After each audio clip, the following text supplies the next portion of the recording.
Bonjour à tous, ceci est une vidéo sur Force occulte, un film tourné par la Gestapo et financé par la Gestapo pendant la dernière guerre mondiale en 1942 et qui est sorti sur les écrans le 9 mars 1943. Ce sont malheureusement de vrais francs-maçons qui ont tourné ce film. Ils ont d'ailleurs tous été exécutés à la fin de la guerre en 1949. On ne sait pas s'ils ont accepté de tourner ce film sous la pression allemande ou si leur famille a été menacée. Vous pouvez trouver facilement ce film sur internet, il est en noir et blanc. Je vous mets un extrait, vous pouvez juger de vous-même. N'oubliez pas qu'il est quand même anti-maçonnique et tourné par les Allemands. À bientôt. Debout, et alors vous les frères. Frère premier et second surveillant, assurez-vous que tous les frères rangés devant vos colonnes sont membres réguliers de la loge, visiteurs connus.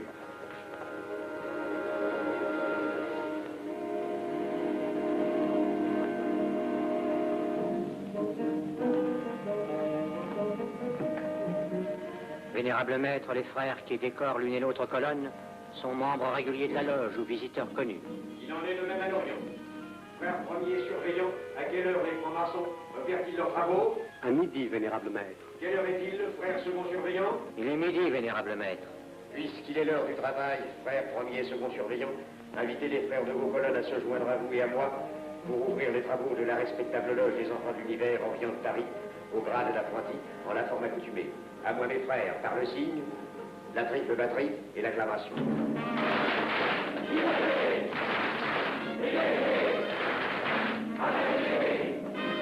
Prenez place, mes frères, les travaux sont ouverts. Mes frères, l'ordre du jour appelle l'initiation du profane Avenel. L'atelier a voté dans une précédente tenue la mission du dit profane.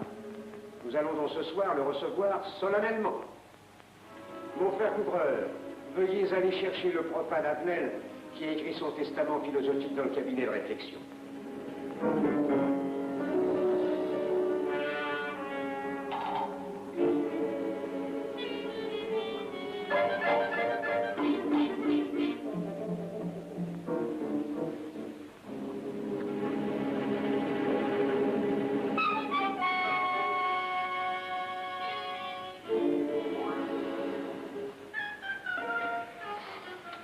Oh, rigolo leur truc.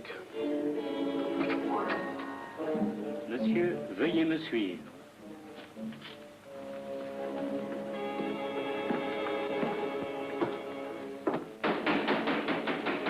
Qui frappe ainsi régulièrement à la porte du temple?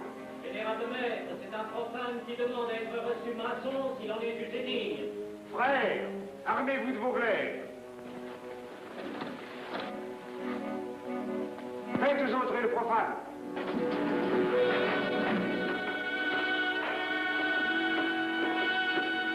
Laissez-vous, monsieur.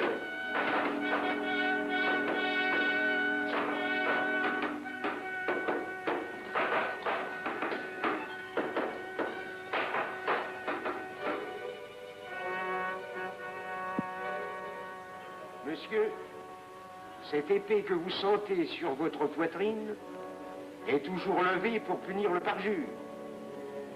Elle est le symbole du remords qui déchirerait votre cœur si vous deveniez traître à la société dans laquelle vous voulez entrer. Est-ce de votre propre volonté, en pleine liberté, que vous vous présentez parmi nous? Oui. C'est une institution qui ne procède que d'elle-même. Elle prend sa force dans la raison. Persistez-vous toujours dans vos intentions? Êtes-vous bien déterminé à vous soumettre aux épreuves, quelles qu'elles puissent être? J'y consens. En ce cas, confiez-vous à la main qui va diriger vos pas. Mais, comme il serait imprudent de s'imposer des obligations dont on ne connaîtrait pas l'étendue, il est de la sagesse de cette respectable assemblée de vous dire quels seront vos devoirs si elle vous admet dans son sein. Le premier est un devoir absolu de secret sur tout ce que vous pourrez entendre et découvrir parmi nous, ainsi que sur tout ce que vous verrez et saurez par la suite. Je dois Exigez de vous un serment, prêté sur la coupe des libations. Consentez-vous à le prêter? Oui. Frère expert, faites approcher le profane. Et vous, maître des cérémonies, apportez la coupe des serments. Présentez la coupe au profane.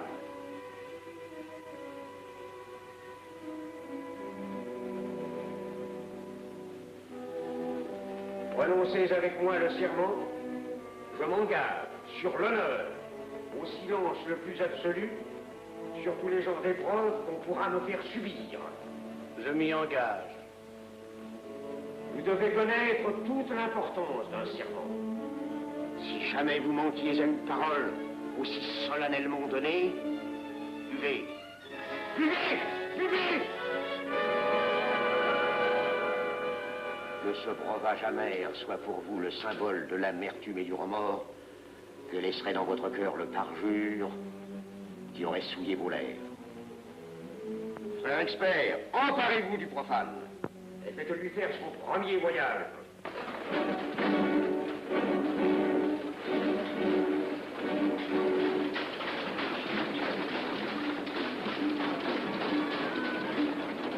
Voilà, c'est un profane qui demande à être reçu maçon.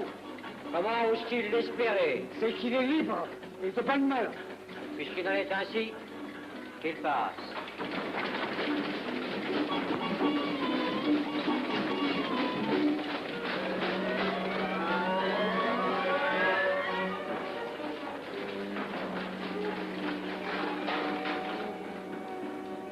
Monsieur, le voyage symbolique que vous venez de faire est l'emblème de la vie humaine. Le bruit que vous avez entendu figure les passions qui l'agitent. Les obstacles que vous avez rencontrés peignent les difficultés que l'homme éprouve et qu'il ne peut vaincre ou surmonter que grâce à l'aide qu'il trouve dans ses semblables. Frère expert, faites faire le deuxième voyage.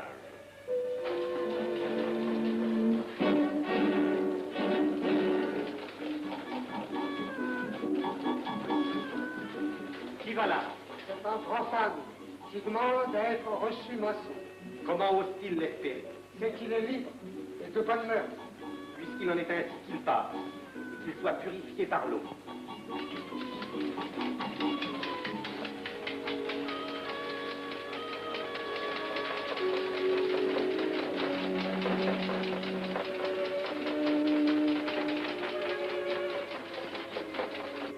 Monsieur, nous avons procédé à l'épreuve de l'eau qui représente l'épuration de votre esprit naissant à la vie maçonnique. Votre cœur doit être limpide comme l'eau pure.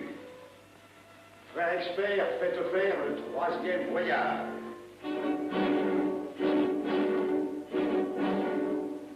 Qui va là? C'est un profane qui demande à être reçu maçon. Comment ose-t-il l'espérer? C'est qu'il est libre et de bonne mœurs. Puisqu'il en est ainsi qu'il passe par les flammes.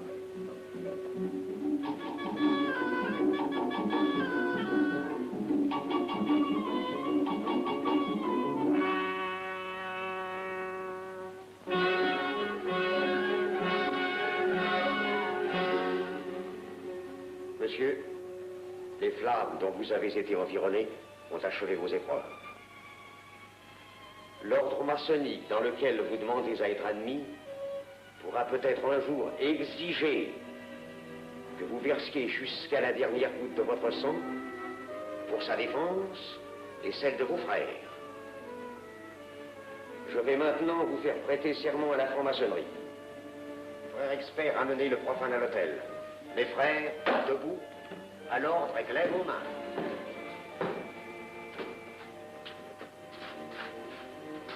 Moi, Pierre Avenel. Moi, Pierre Avenel, De ma propre et libre volonté. de ma propre et libre volonté, En présence de cette respectable assemblée de maçons. en présence de cette respectable assemblée de maçons, Je jure et promets solennellement je jure et promets solennellement de ne jamais révéler aucun des mystères de la franc-maçonnerie qui vont m'être confiés. de ne jamais révéler aucun des mystères de la franc-maçonnerie qui vont m'être confiés. Monsieur, le serment que vous venez de prêter ne vous donne-t-il aucune inquiétude? Consentez-vous à le renouveler? lorsque vous aurez reçu la lumière. Je le renouvellerai. Mes frères, nous allons donner la lumière aux profanes. Frère Couvreur, préparez-vous à accomplir votre office. Que la lumière lui soit donnée à mon 3e coup de maillet.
Néophyte, ces glaives que vous voyez tourner vers vous vous annoncent que tous les maçons voleront à votre secours si vous respectez et si vous observez nos lois. Mais ils vous annoncent aussi que si vous trahissez votre serment, vous n'échapperez pas à la vengeance de tous les frères répandus sur la surface du globe et qui ont juré de punir le parjure. Le jurez-vous, mes frères?